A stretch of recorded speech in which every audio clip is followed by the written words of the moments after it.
Hello, everyone, and welcome to today's live broadcast, Factors That Influence Label Accuracy, Who's to Blame, presented by Catharine Layton, a Senior Technical Applications Chemist at Waters Corporation. I'm Judy O'Rourke of LabRoots, and I'll be your moderator for today's event. We are delighted to bring you this educational web seminar presented by LabRoots. LabRoots is the leading scientific social networking website and producer of educational virtual events and webinars. Before we begin, I'd like to remind everyone this event is interactive. We encourage you to participate by submitting as many questions as you want at any time you want during the presentation. Just click on the Ask a Question box located on the far left of your screen and type your questions into the drop-down box that appears on the screen. We'll answer as many questions as we have time for at the end of the presentation. If you have trouble seeing or hearing the presentation, please click on the Help Desk button located in the promotional board at the bottom center of your screen, or use the Ask a Question box to let us know that you're having a problem. This presentation is educational and thus offers continuing education credits. Please click on the Continuing Education Credits tab located in the top right corner of the presentation window and follow the process to obtain your credits. Please join me in welcoming Catharine Layton. I will now turn the presentation over to her. Thank you for the introduction, Judy. Today, I'm going to be speaking to a broad knowledge base. I will be speaking to consumers for cannabis products. I will be speaking to producers of cannabis products, and I will also be speaking to scientists who are testing cannabis products in the laboratory. Because of this broad knowledge base, it's important that we all start off on the same page. So I'm going to provide a brief introduction to cannabis testing in general. Here in the United States, we have federal regulatory agencies that monitor the foods and drugs that are manufactured and distributed to consumers.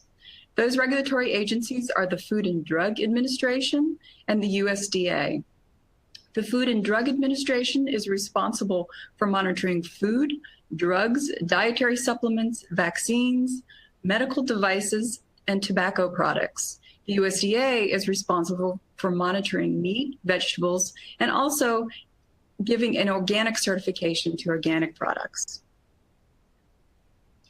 The situation is slightly different for cannabinoid products.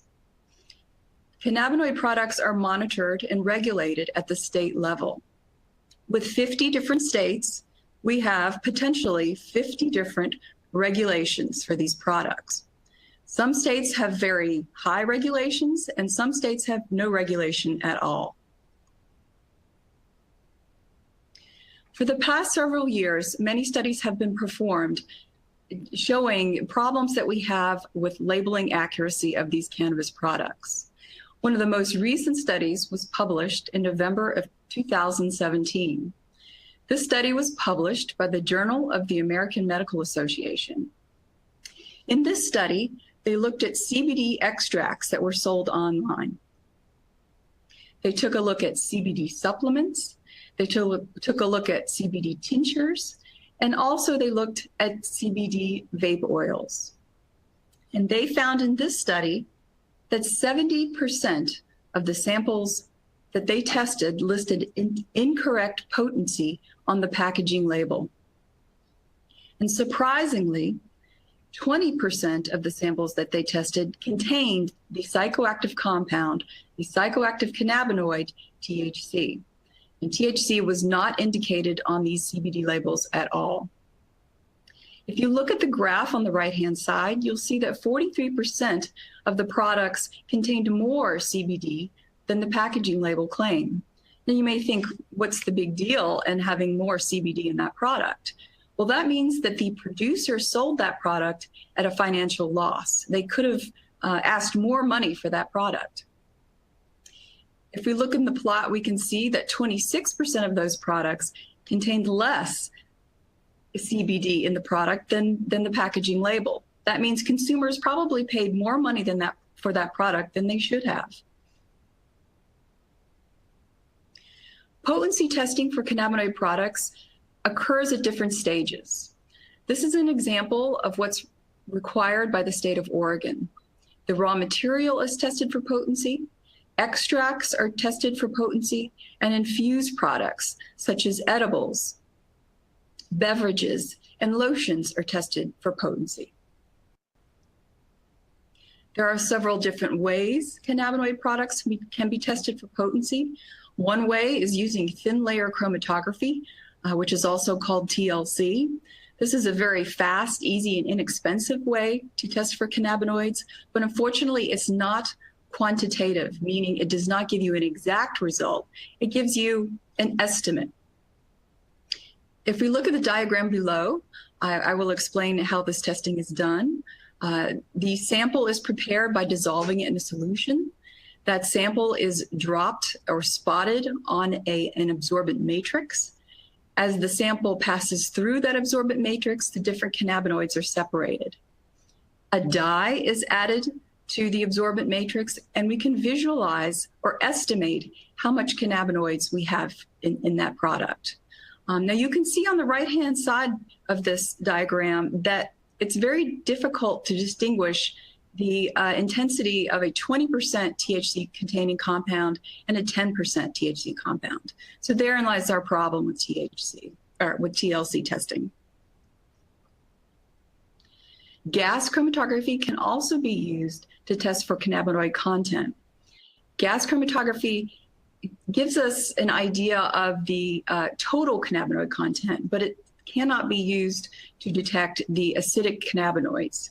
And the reason for that is the sample is heated in the gas chromatography injector. And when the sample is heated, the acidic cannabinoids are converted into the neutral form. Therefore, we are only able to detect the neutral cannabinoids using gas chromatography, or GC. The gold standard for testing for cannabinoid potency is high-pressure liquid chromatography. It's also called high-performance liquid chromatography. In HPLC, the sample is dissolved so that all the cannabinoids are pulled out of the solid matrix. The sample is injected into a tube, and the tube contains a sand-like matrix. And the sand-like matrix contains a matrix-like material that has a different affinity towards each of the cannabinoids. Some cannabinoids will pass very quickly through that sand-like matrix, and some cannabinoids will pass very slowly through that sand-like matrix. After the cannabinoids pass through the column, they are read by a detector. The detector can read the mass of the cannabinoid, or it can read the ultraviolet UV profile of the cannabinoid. On the right-hand side, we see a chromatogram. And in a chromatogram, time versus the detector response is plotted. The time allows us to identify the cannabinoids based upon how long the cannabinoids stayed in that HPLC column. And the detector response allows us to quantify those cannabinoids. The most typical cannabinoids that we test for are cannabidiol, tetrahydrocannabinol, and cannabinol. This is an example of a chromatogram where we've separated standard solutions. This is the first step in quantifying cannabinoids. When we separate standard solutions, it allows us to know how long those standards or how long those cannabinoids stay in that HPLC column. We can see from this plot that the acidic cannabinoids elute first. They elute between 1 and 2 minutes. So we have CBDA, we have CBGA, and we have THCA. The neutral cannabinoids elute after 3 minutes. When we inject our sample material, we can easily identify our cannabinoids of interest. And we see from this injection of raw material, we have a lot of THCA, and we have a little bit of CBN and delta-9 THC. HPLC instruments come in different shapes and sizes depending on the manufacturer. These are some of my favorite HPLC instruments. They're very, very accurate, and they're also used in highly regulated environments such as the pharmaceutical environment. So now we get to the heart of this presentation. And we need to answer the question, what is causing label inaccuracies for cannabis products? The accuracy of the label claim on a cannabis product is dependent upon the amount of error incurred during the testing process. Error, by definition, is the difference between the true result and the measured result. And we encounter error that is pre-analytical, meaning error that occurred during sampling. We encounter error while the sample is being tested, and we also encounter error post-analytically, or after the results are generated. And there will always be some degree of error. Error will never go away. It can only be minimized. When we are sampling, the goal is to provide a sample to the testing laboratory that accurately represents the total production batch. We need to consider the physical form of the sample. If the sample is a solid, that material may need to be ground, or if it's a liquid, it may need to be homogenized. We need to think about the quantity of the sample so that the sample needs to be statistically representative of the overall batch or the large-scale batch. We also need to think about the timing and frequency that the sample is pulled.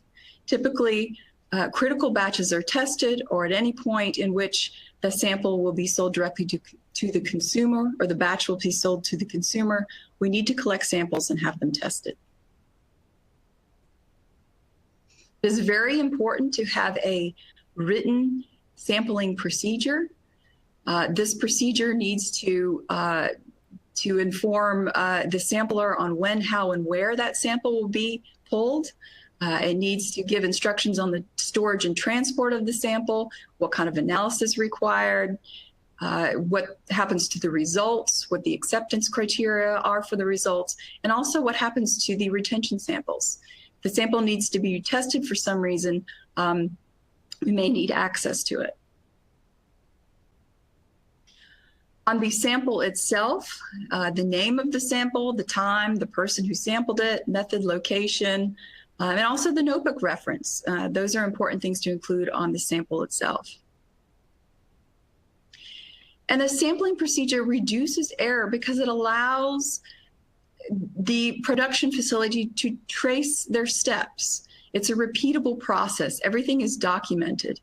And it also provides an ability to statistically analyze the batch and get an idea of what the ranges are for that particular batch. Some states do have sampling protocols and some states do not. If you are working in a state that does not have a sampling protocol, I encourage you to research some of the states that do and adopt those protocols. And the reason for that is some states are moving along faster in this industry than others. So if you are proactive and you adopt one of these sampling plans, you'll be farther ahead of other producers. One thing that we need to remember when we're sampling natural products is that natural products have natural heterogeneity. Cannabinoid production is influenced by the strain of the cannabis plant, by the soil quality, the light intensity, water, humidity in the air, and the time of harvest or the age of the plant. So these are all variables that go into how much cannabinoids or how many cannabinoids that plant is producing. In order to minimize variability, producers can grow their product in a greenhouse where they can tightly control the environment. They can also graft plants or grow by propagation versus growing by seedlings. Or they can also avoid cherry picking. And now that's a very important topic that I should mention. When a product is being sampled in the greenhouse or outdoors, it is not a good idea to select the plant with the nicest trichomes or the best looking plant or the tallest plant.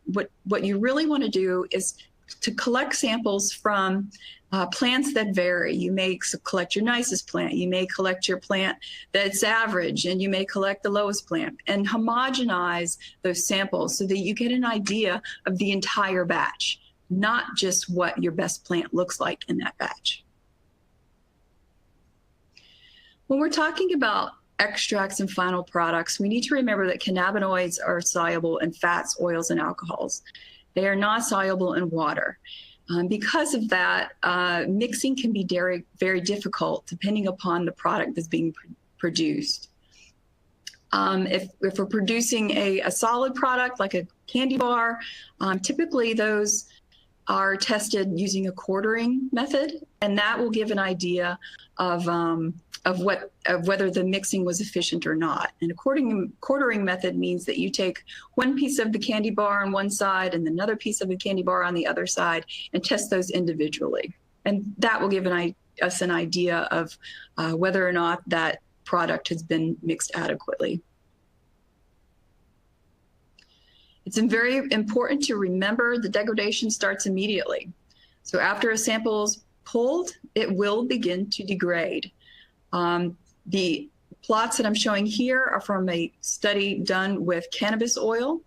In this study, they looked at the concentration of delta-9 THC and CBD, and they found that even when the sample was stored in the refrigerator, there was degradation going on. So even at 6 months, the concentration of THC fell and the concentration of CBD fell.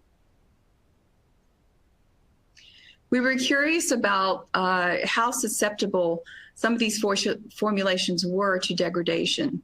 So we decided to perform a forced degradation study in our laboratory. Forced degradation studies are used quite often in the pharmaceutical environment in order to elucidate the degradation pathways for the active ingredient. They are also used to investigate the stability indicating power of the analytical methods. It's important to know whether or not your method will see degradation products when they do show up. So in our laboratory, we exposed a cannabinoid tincture, or a CBD tincture, to heat, to acid, to base, and also to hydrogen peroxide in order to determine if it would provide any sort of degradation of that sample. This is a chromatogram of the control, so no stresses were applied to the sample, and we see a nice sharp CBD peak. When we added acid to the CBD sample, or CBD tincture, we found that the CBD converted to delta-9 and delta-8 THC. So this may be the reason that some of those products that were tested in the Journal of the American Medical Association study contain THC, because the sample was not stable, or the product was not stable over time. So we've talked about pre-analytical error, or error that can occur during sampling. Now we're going to talk about analytical error, and this is error that occurs during sample testing. We need to think about the materials that are used during testing. We need to think about the methodology that is used during testing. And we also need to think about instrument and analyst accuracy. Now, I mentioned when I was talking about chromatograms that typically we run a set of reference standards. And a reference standard is a highly purified material that is used to identify and quantify samples within a sample, quantify compounds within a sample. In the pharmaceutical industry, reference standards are typically kept as isolates or solids and prepared in solution prior to sample testing. And the reason for that is stability. You don't want your reference standard to be degraded when you are testing your samples. So here in the United States, all cannabinoid isolates are classified as Schedule I controlled substances, which means that cannabis testing laboratories must have a DEA license in order to obtain cannabinoid isolates, and many of these testing laboratories do not. So sanctioned DEA exemptions are granted to manufacturers of reference standard preparations intended for laboratory use. Testing laboratories rely upon the accuracy of the C of A provided by the manufacturer for these solutions. So if for some reason the C of A did not accurately reflect the concentration of the solution in the ampule, in the standard solution ampule, it would throw off all of the results for the samples that they tested using that solution. So one thing I should mention here is that since cannabinoids are only soluble in alcohols, most reference standards, or all reference standards, are typically prepared in 100% solvent. We were curious to see how accurate some of these reference standards were in comparison to the C of A. We were working with a laboratory that does have a DEA license. So they were able to access cannabinoid reference standards in the isolate or solid form. We injected the standard solutions for CBD that were prepared by 3 manufacturers, and we compared the concentration result to the concentration listed in the C of A for that standard. And we found that for the CBD products, or the CBD standards we tested, in all cases, the concentration generated in our laboratory was the same as what was produced on the C of A. But the case was slightly different for delta-9 THC. We found that one of those manufacturers, their C of A didn't match the concentration we were calculating in our laboratory. And the reason for that is if you're analyzing or you're performing assay using 2 different chromatographic methods, it's possible that one method will have a better separation of the impurities from the analyte of interest. So the moral of the story is it's important for cannabis testing laboratories to have an incoming reference standard qualification procedure. And in this procedure, it's important to compare the concentration on the C of A to the concentration generated in their laboratory to ensure that those 2 things match.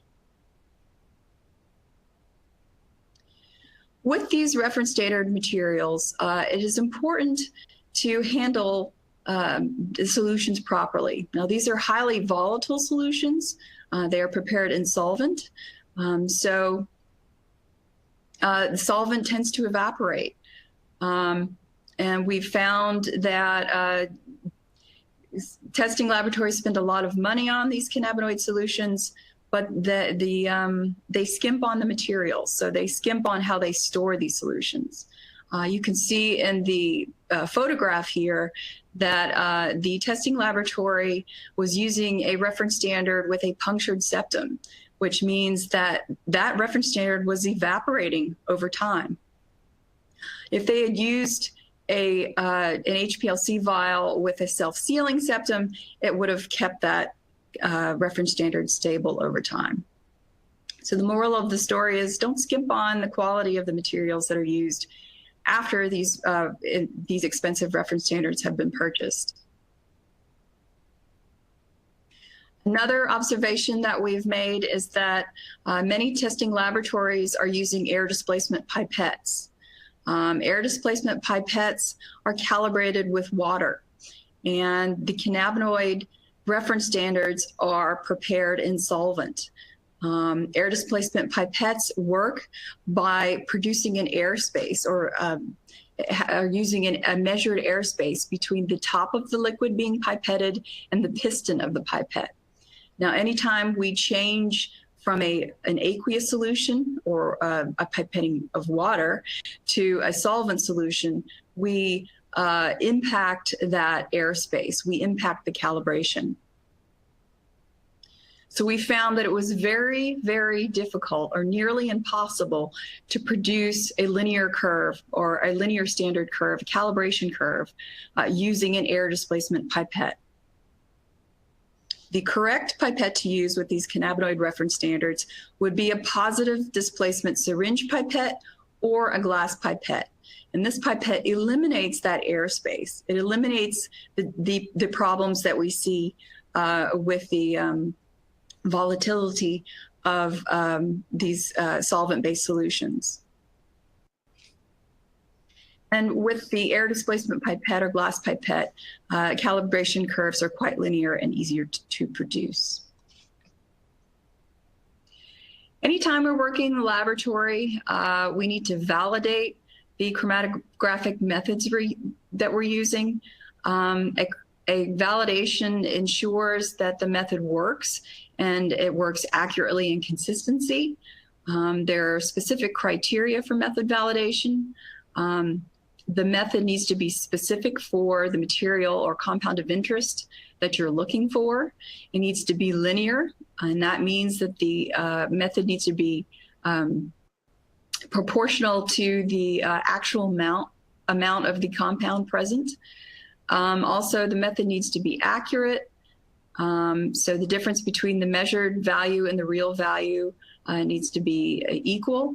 And also the method needs to be precise, meaning there's agreement for multiple measurements of the same sample. And also the method needs to have an accurate limit of detection. So we need to know how much or how low we can go. What's the lowest amount we can detect with that method using chromatography. So to reduce error, it's important to validate methods after any changes in product formulation or manufacturing of that product.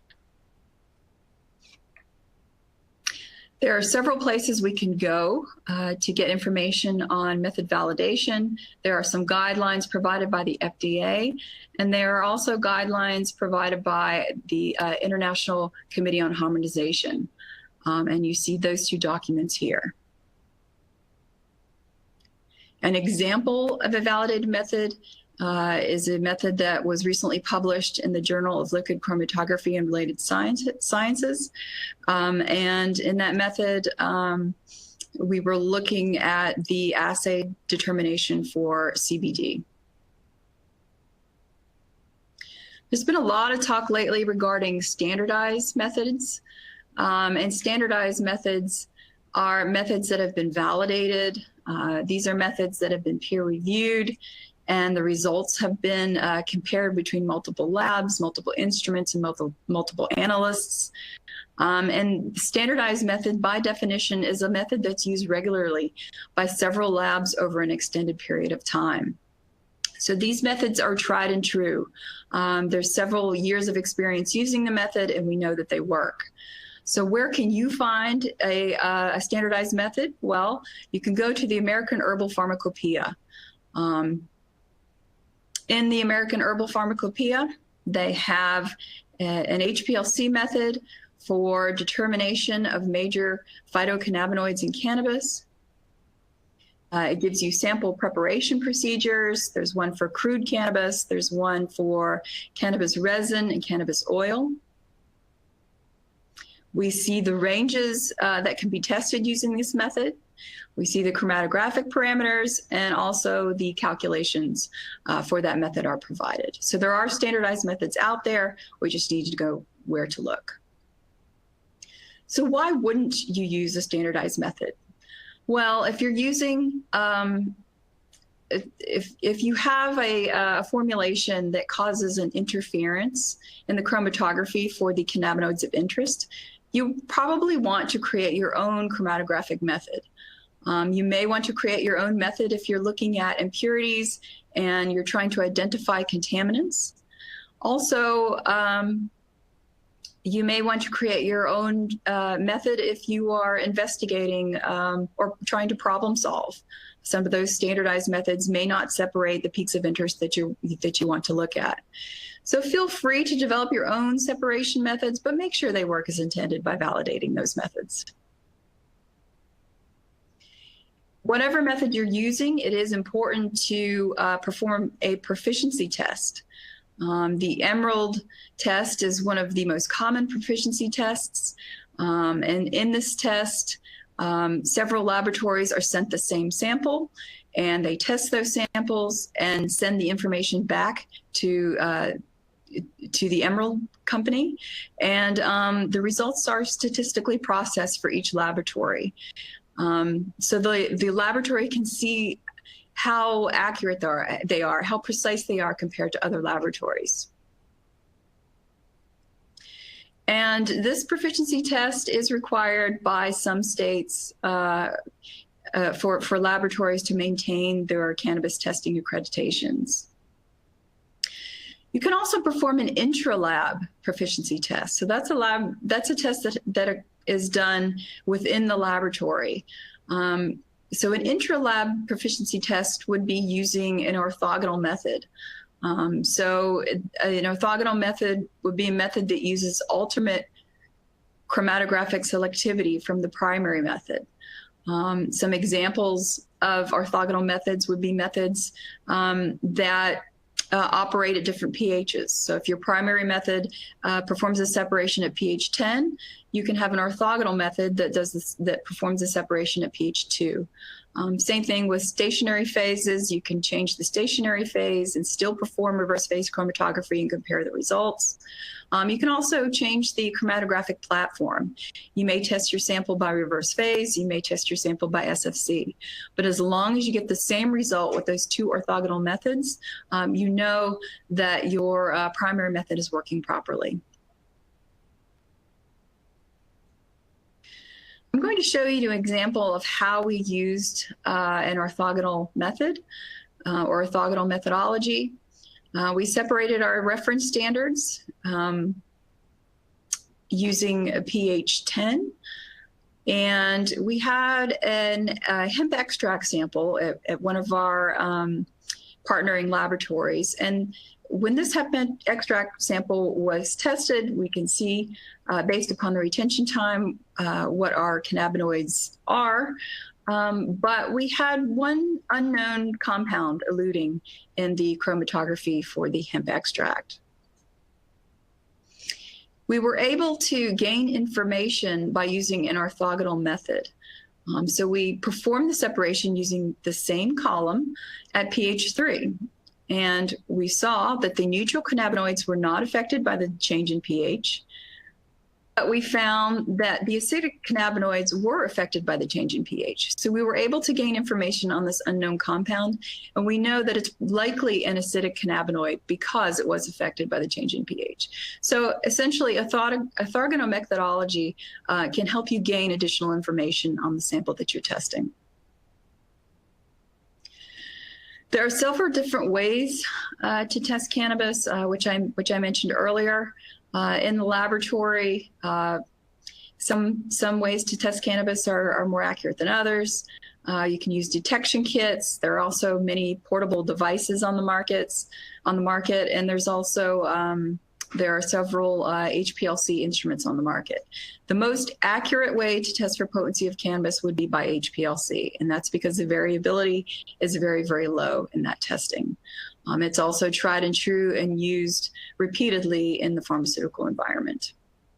If you are a consumer and you're curious about the products that you've purchased and you want to get an idea of the cannabinoid content, then a detection kit or a portable device is the best way to go. In the state testing regulations, I often see a regulation stating that testing laboratories should have qualified analysts on staff. So what is a qualified analyst? Well, it means that the analyst is educated, and it's also in science or in analytical testing, but it also means that that analyst has experience working in a laboratory. And the more experience that analyst has working in a laboratory, the less likely that mistakes will happen. When I talk about mistakes in the laboratory, because we're all human, anything can happen. There are documentation errors that can occur, errors in technique, calculation errors, and also we've seen contaminated glassware being an issue in some testing laboratories. So the more experience and training that an analyst has, the more likely the errors will be caught and corrected early. So this is where we get to the fun stuff. We've talked about the pre-analytical error, which is the error that occurs in sampling. We've talked about analytical error, which occurs in the laboratory. And now we're going to talk about post-analytical error. And this is where we get into result tampering and lab shopping. This is probably the worst error of them all. A problem that we've seen is that manufacturers know that consumers tend to equate cannabinoid product levels with price. So if a manufacturer produces a product with very high cannabinoid levels, they will demand a higher price for it. And because of that, there have been issues with cutting and pasting on the certificates of analysis. We've also seen lab shopping occur, where a producer will send out their sample to 4 different testing laboratories, and the laboratory that produces the highest results, then they'll use that result. Now these are big issues. In the state of Washington recently, an audit was done for one of the testing laboratories, and they actually found a sticky note that was written by one of the cannabis product producers who submitted a sample. And on that sticky note, they requested a certain level of THC in their samples. And if they did not meet that level, they requested that they send more samples. So this is a bit of an issue. But hopefully things are getting better. And states are now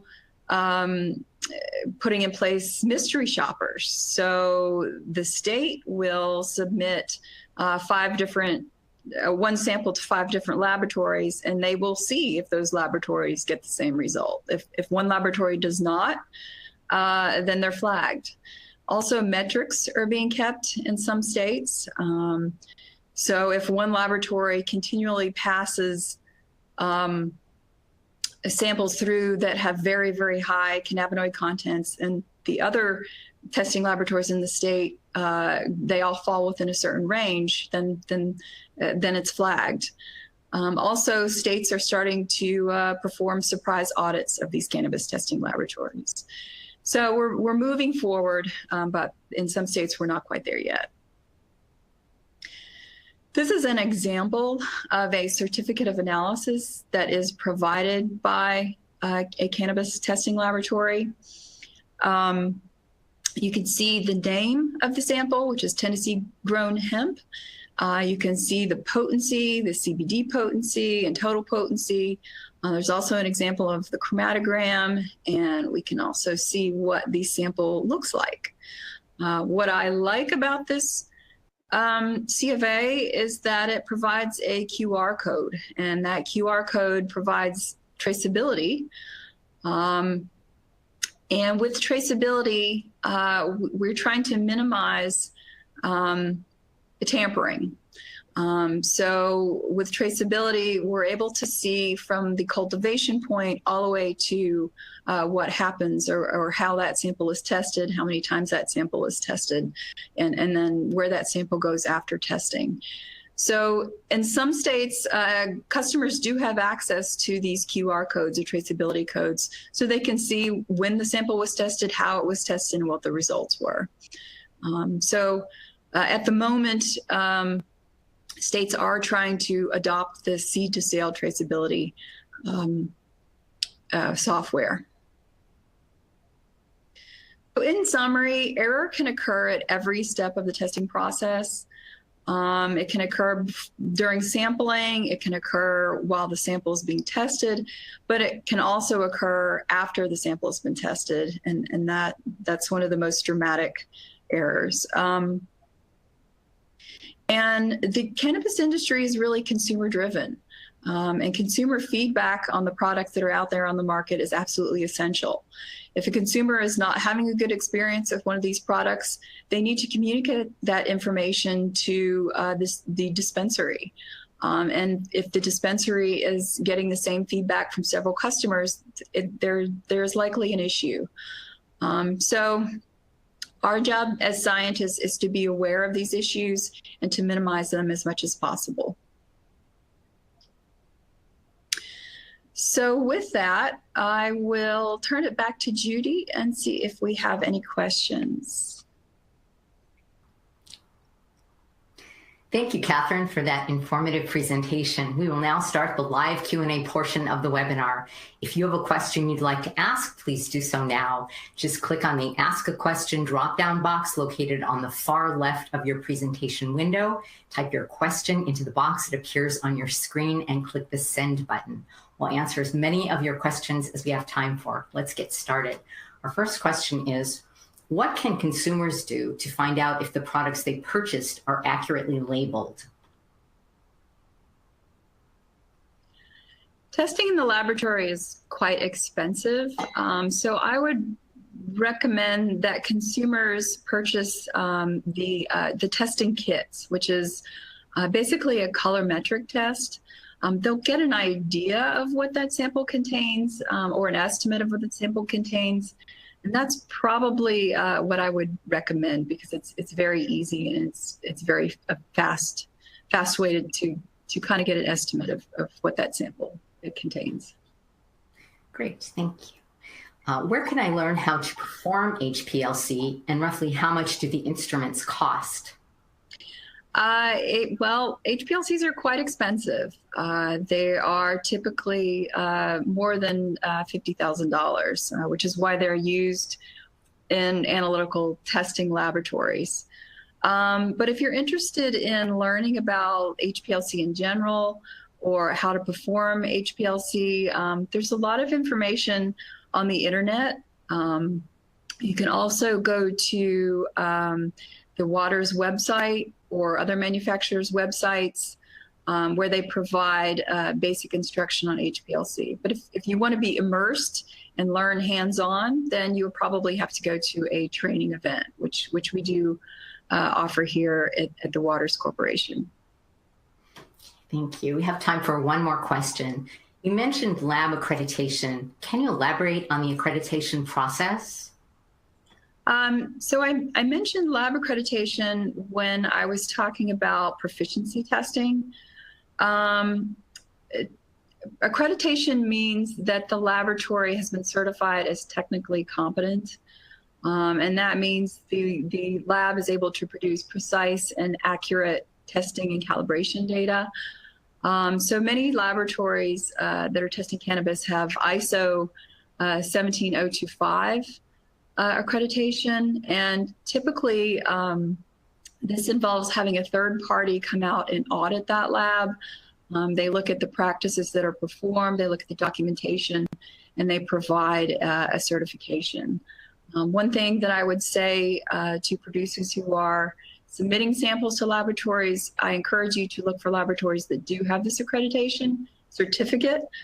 Some labs say that they work under ISO standards, but that doesn't mean that they've actually been accredited. So that's what happens with the accreditation process. Thank you. I'd like to once again thank Catharine Layton for her presentation. I'd also like to thank LabRoots for making today's educational webcast possible. Before we go, I want to let everyone know that today's webcast will be available for on-demand viewing through June 29th, 2018. You'll receive an email from LabRoots letting you know when this webcast will be available for replay. Please share that announcement with your colleagues who may have missed today's live event. That is all for now. Thank you for joining us. We hope to see you again soon. Goodbye.